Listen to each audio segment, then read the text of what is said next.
சொல்லுக்கா, எப்படி இருக்க? அப்பாவுக்கு ஃபோன் பண்ணா அவர் எடுக்கல. அப்பா எங்க இருக்காரு? ஆ, இங்க தான் இருந்தாரு. ஏன், என்னாச்சு? இல்லடா, எனக்கு அவர்கிட்ட முக்கியமான ஒரு விஷயம் பேசணும். சரி. எங்கன்னு கொஞ்சம் பாரேன். ஆ, சரி, இரு பார்க்குறேன். ஆ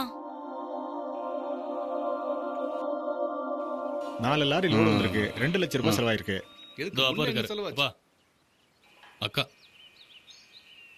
பேசுங்க. அப்புறம் ஐயா, இது வந்து ஹலோ.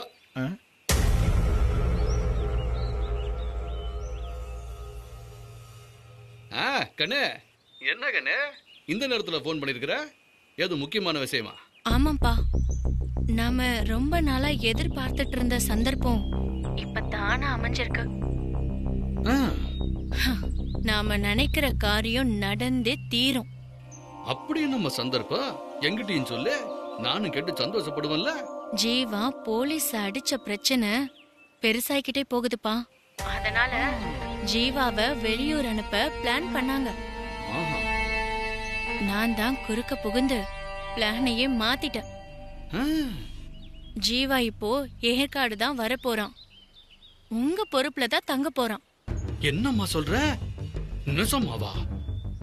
ஜீவா தம்பி எங்க அனுப்ப முதலாளி ஒத்துக்கிட்டாரா? அதெல்லாம் ஒத்துக்க வச்சாச்சுப்பா. ஆ? ஜீவா அங்கதான் வருவான். ம். திரும்ப வரும்போது அவன் மனசுல நம்ம மது நினைப்பு மட்டும்தான் இருக்கணும்பா. சொல்லிட்டீல, இனி நம்ம வீட்டுக்கு 2வது மாப்பிள்ள ஜீவா தம்பியே தான். அத நான் எப்படி முடிக்கிறேன்னு மட்டும் பாரு. மதுவும் இந்த வீட்டுக்கு 2வது மருமகளா வந்துடணும்பா. நம்மள இலக்காரமா நினைச்சு அவமதிச்சிட்டு இருக்க என் மாமனார நாங்க 2 பேரும் சேர்ந்து அடக்கி வைக்கணும்பா. நீங்க வைக்கலனாலும் உங்க அப்ப உங்களை செய்ய வைப்பேன்ல. இந்த வீட்ல நம்ம கொடி தான் பறக்கணும்பா. என் மாமனார் முன்னாடி நீங்க கால் மேல கால் போட்டு உட்காரணும்பா. அத நாங்க கண் குளிர பாக்கணும்பா. ஐயோ, இதை விட எனக்கு பெரிய பெருமை என்னடா வேணும்? எம்மாடி, நீ இத சொல்ல சொல்ல அது அப்படியே நடந்துட்ட மாதிரியே எனக்கு தோணுதுடா. ஆமாப்பா, மது எங்க இருக்கா? ஏன்? அவகிட்ட நானே சொல்லிடுறேன்ப்பா. இல்லம்மா, அது ஏதோ காலேஜ்ல என்சிசி போட்டியாம, அதுல கலந்துட்டு ஜெயிச்சு பரிச வீட்டுக்கு கொண்டுட்டு தான் வருவேன்னு சவால் விட்டு போயிருக்குது. ஆமாப்பா, நாம ஜெயிக்கணும்.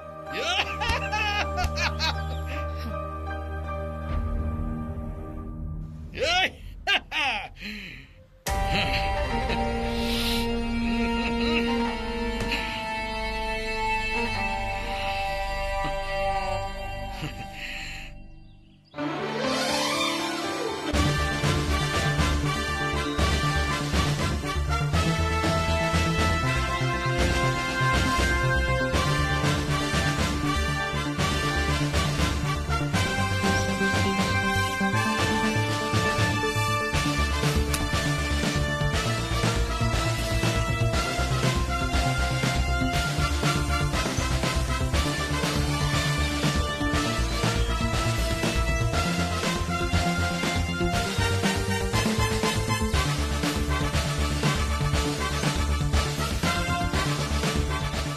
கரெக்டா ஏம் பண்ணி குறிப்பாத்து சுடு மது. கரெக்டா தான் ஏம் பண்றேன். இப்ப பாரு.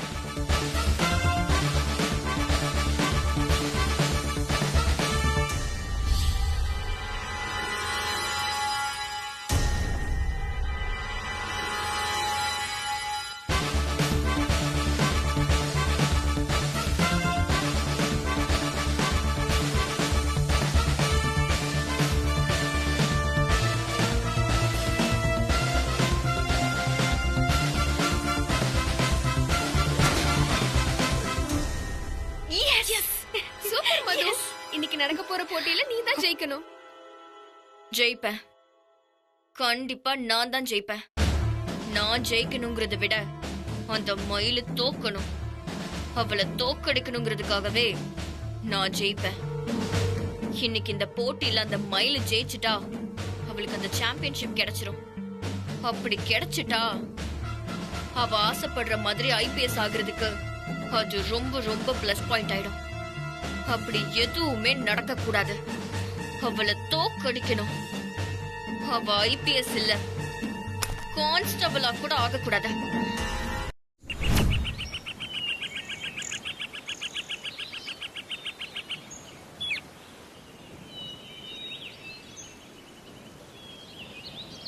அம்மா விடிஞ்சிருச்சு. மாட்டை இங்கே வச்சிருந்தா நல்லா இருக்காது. முதலாளி வீட்டுல மாட்டை விட்டுட்டு காலேஜ் போறேன். வரேம்மா.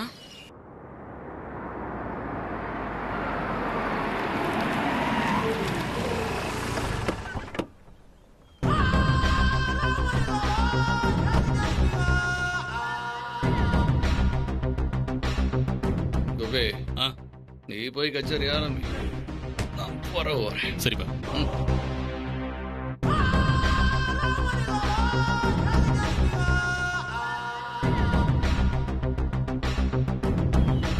என்ன மயிலு, வட்டிக்கு பதிலா நான் மாட்டை புடிச்சிட்டு போனேன்.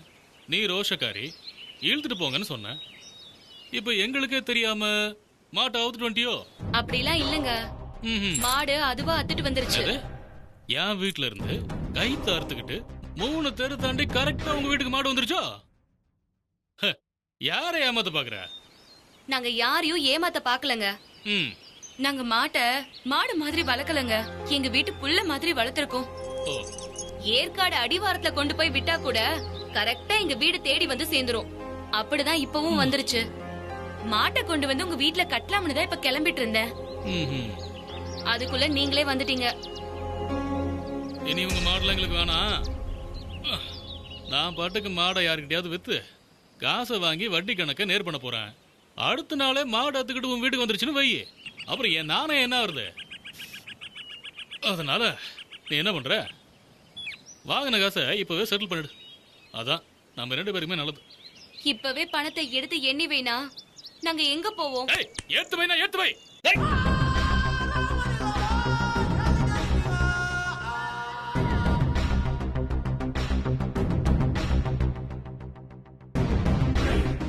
ஏய், என்னடா கணக்கு பாக்குற நீ? வசதி இல்லாம தானடா கடன் வாங்கினாங்க.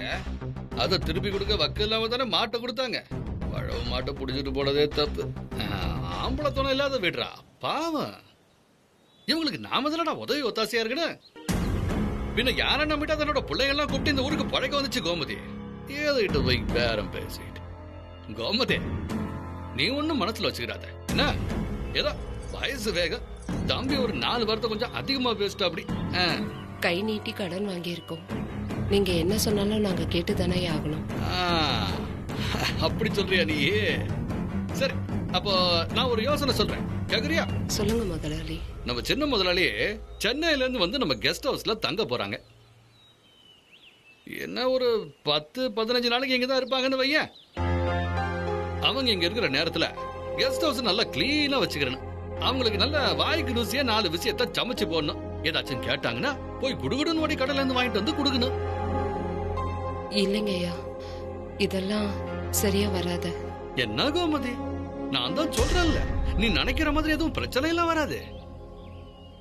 என்ன கடனை முழுசா தள்ளுபடி பண்ற அளவுக்கு நான் நல்லவனும் கிடையாது. அப்படியே நான் அதை தள்ளுபடி பண்ணால் அதை ஏத்துக்கிட்டு நேர் பண்ணிக்கிறதுக்கு நீங்களும் ரோசாங்கிட்ட ஆளுங்க கிடையாது இல்ல. அதனாலதான் உழைச்சு சரி பண்ணிக்கலான்னு ஒரு யோசனை சொன்னேன். யோசிச்சு பாரு.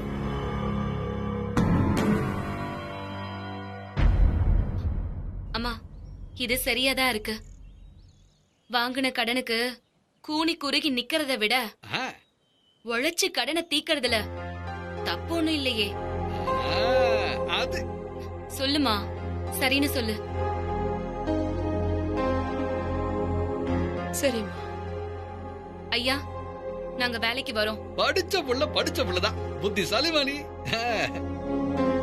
அப்ப மரக்கடைக்கு வருவாங்க, சாவியை கொடுத்து விட்டு கெஸ்ட் ஹவுஸ்க்கு. சரியா? பிறவே வரவரை எனக்கே முதலாளி. அதனால அவர் மனசு கோணாத மாதிரி நடந்துக்கணும். விளங்குதா? ஏய், சரி.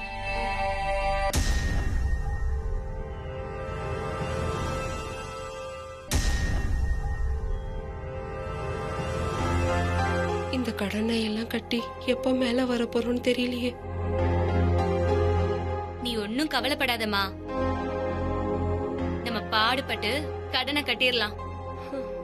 வா. சரிம்மா.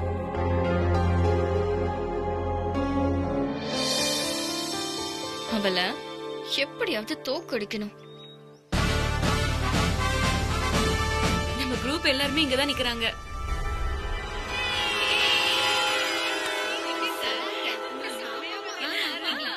வந்துட்டா பாரு. இன்னைக்கு இவள ஜெயிக்கவே விடக்கூடாதுரி. என்னடி கிளாஸ் முடிஞ்ச 15 நாள் தான் ஆகுது, அதுக்குள்ள இப்படி வெயிட் போட்டு பூதம் மாதிரி வந்து நிக்கிற? ஒரே இடத்துல உட்கார்ந்து படிச்சிட்டு இருந்தா இப்படிதான் ஆகும். நீ வேணா பாரு, இந்த வருஷம் காலேஜ் ஃபர்ஸ்ட் நான் தான். யாரு நீயா? போன செமஸ்டர்ல ஜனவரிக்கு என்ன ஸ்பெல்லிங்னு கேட்டு பரீட்சை எழுத விடாம தொந்தரவு பண்ணியே, அந்த மாதிரியா? போதுடி விடு. கேள்றி, படிப்பு, விளையாட்டு, குதிரை, கழுதை எதுவா இருந்தாலும் மயில் தான் ஃபர்ஸ்ட். மது, உன்னை வெறுப்பதை தாண்டி இப்படி எல்லாம் பண்ணிக்கிட்டு இருக்காங்க. ஆடட்டும் ஆடட்டும், பாப்போம் இன்னைக்கு இருக்கு அவளுக்கு. யார் பேசுறதா இருந்தாலும் 2வது இடத்தை பத்தி மட்டும் பேசுங்க. ஏ அங்க பாரு, மது என்ன தெனாவட்டா நிக்கிறான்னு. ஏண்டி, அவளையே நீங்க ஏன் பாத்துட்டு இருக்கீங்க? அவ பாட்டுக்கு இருந்துட்டு போறா. நீங்க இப்படி ஏத்தி விடுறதுனாலதான் அவ தன்னை தானே பெருமையா நினைச்சிட்டு இருக்கா. எப்ப பார்த்தாலும் உன்கிட்ட வந்து, ஏ மயில் உன்னை நான் ஜெயிக்காம விட மாட்டேன், ஏ மயில் உன்னை நான் படிக்க விட மாட்டேன், ஏ மயில் உன்னை நான் பரீட்சை எழுத விட மாட்டேன், இப்படி எல்லாம் சவால் விட்டு தோத்து போயிட்டே தான் இருக்கா. அவளை போய் பெருமையா பாக்குறோம் சொல்றியே. ஏண்டி மயிலு, நீ வேணா பாரு, இது வரைக்கும் நடந்த கல்ச்சுரல்ஸ், ஆக்டிவிட்டிஸ், அட்டெண்டன்ஸ் எல்லாத்துலயும் நீ ஜெயிச்சிட்ட. இந்த ஃபைனல்லயும் நீ ஜெயிச்சிட்டா சாம்பியன் கோல்டு மெடலே கிடைச்சிடும் இல்ல? மயிலு, நீ சாம்பியன் மெடல் வாங்குவல்ல?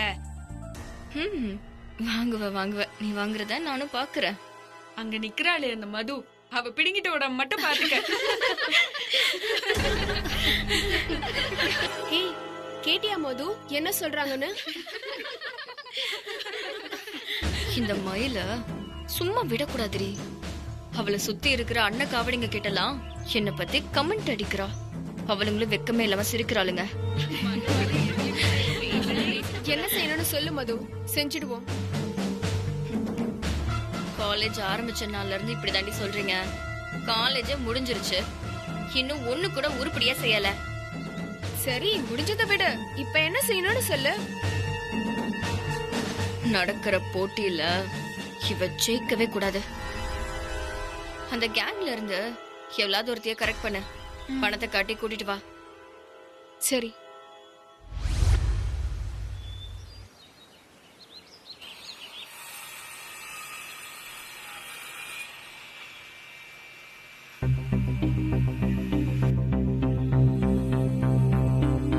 அண்ணே, இது ஏ கிரேட் ரகண்ணே.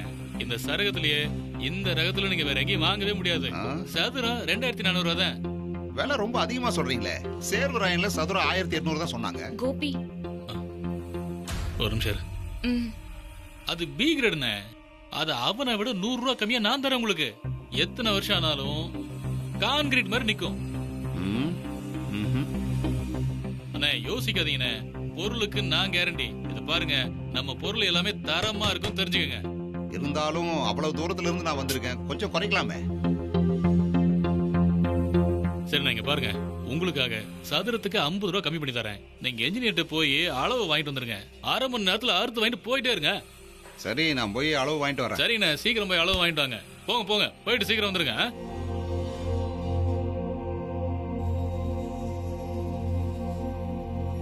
வா, அங்க போய் பேசுவோம். வா. நீ என்ன செய்வியோ எது செய்வியோ எனக்கு தெரியாது. மலர் வந்திருக்கு. கெஸ்ட் ஹவுஸ் சாவி கொடுத்துடலாமா? டேய், இந்த கெஸ்ட் ஹவுஸ் சாவி உள்ள இருக்கு.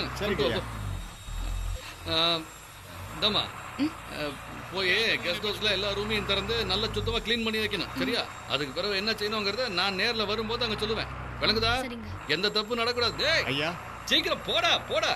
போதும் அப்படியே நிப்பாட்டு. இந்தா, கொடு.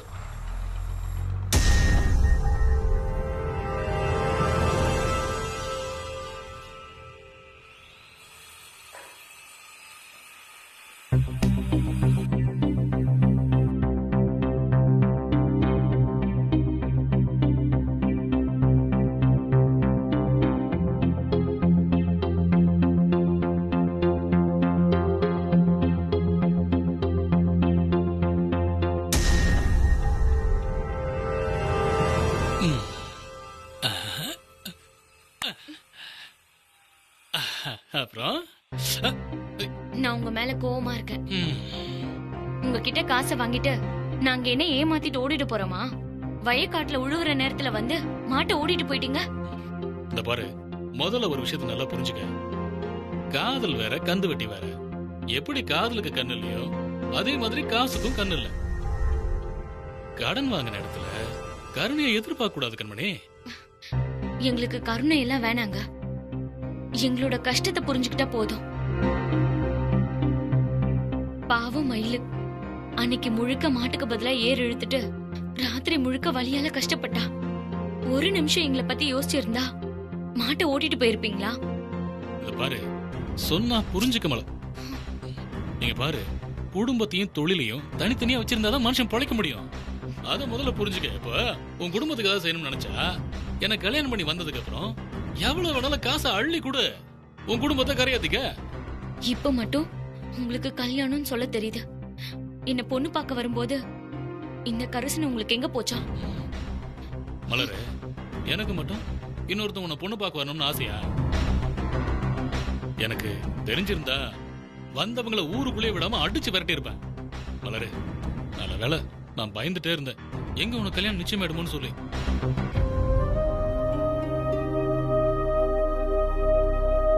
அன்னைக்கு நான் தவிச்ச தவிப்பு எனக்கு மட்டும் தாங்க தெரியும். அலங்காரம் பண்ணிட்டு இன்னொருத்த முன்னாடி தலை குனிஞ்சு நின்ன அந்த நிமிஷம் இருக்கே, அப்பா நரகம் அது. சரி, எப்பதான் உங்க அப்பா கிட்ட நம்மள பத்தி சொல்ல போறீங்க? மலரு, எல்லாத்துக்கும் ஒரு நேரம் அமையணும்ல. ஏதாவது ஒரு காரணம் வந்து தடிக்கிட்டே போயிடுது. இப்போ நீ அழுத்தமா ஒரு முத்தம் கொடுத்துன்னு வையேன், செல்போனுக்கு சார்ஜ் ஏற மாதிரி தைரியம் எல்லாம் கடன்னு ஏறிடும். நானும் குடுன்னு எங்க அப்பாவோட ஓடி போய் பேசிடுவேன் கூட. ஐயா, ஆசையை பாரு. இதெல்லாம் கல்யாணத்துக்கு அப்புறம் தான். தாலி மட்டும் கட்டுங்க, ஒண்ணு இல்ல 100 தரேன். அப்போ அவ்வளவுதானா? இப்போ ஒண்ணும் இல்லையா? என்னங்க, ஏற்கனவே ரொம்ப நேரம் ஆயிடுச்சு. கையல் வேற தேடிட்டு வந்துருவா. நான் கிளம்புறேன், அப்புறம் பார்க்கலாம். ஐயோ போங்க.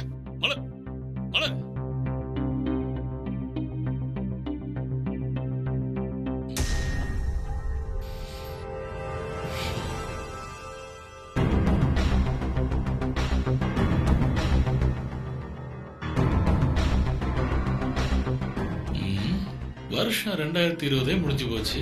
இன்னும் கல்யாணம் தாலின்னு 40 வருஷத்துக்கு முந்தி வந்த தமிழ் சினிமா மாதிரியே டயலாக் பேசிட்டு இருக்காள. வெடக்கோழி இருடி. ஒரு நாள் அசந்தாப்புல தூக்கிட்டு போய் உன்னை சூப்பு வச்சு குடிச்சிடுறேன். அதுக்கப்புறம் யார் கையிலையாவது தாலியை கட்டிக்க கண்கண்ட தெய்வம்னு காலை தொட்டு கும்பிட்டு வரலட்சுமி வரதெல்லாம் இருந்து அவங்கிட்டயே 2 பிள்ளைய கொத்துக்கிட்டு எப்படியோ போ. நீ எனக்கு ஒரு நாள் பொண்டாட்டி, அவ்வளவுதான் என் ஆசை.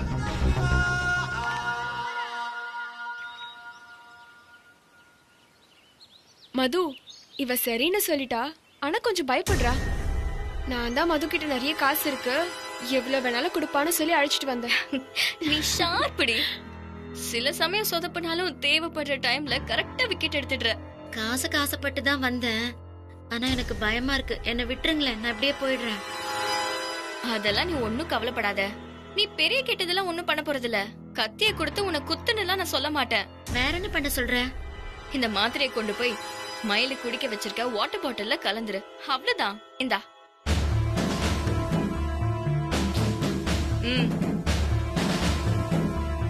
இந்தா புடி. இந்த மாத்திரை.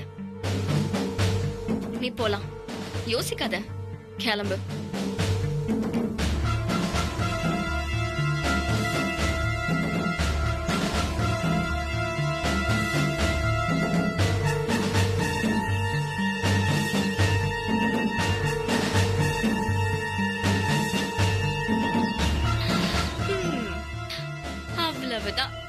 துப்பாக்கி சுடுற போட்டியில வின்னர் நான் தான்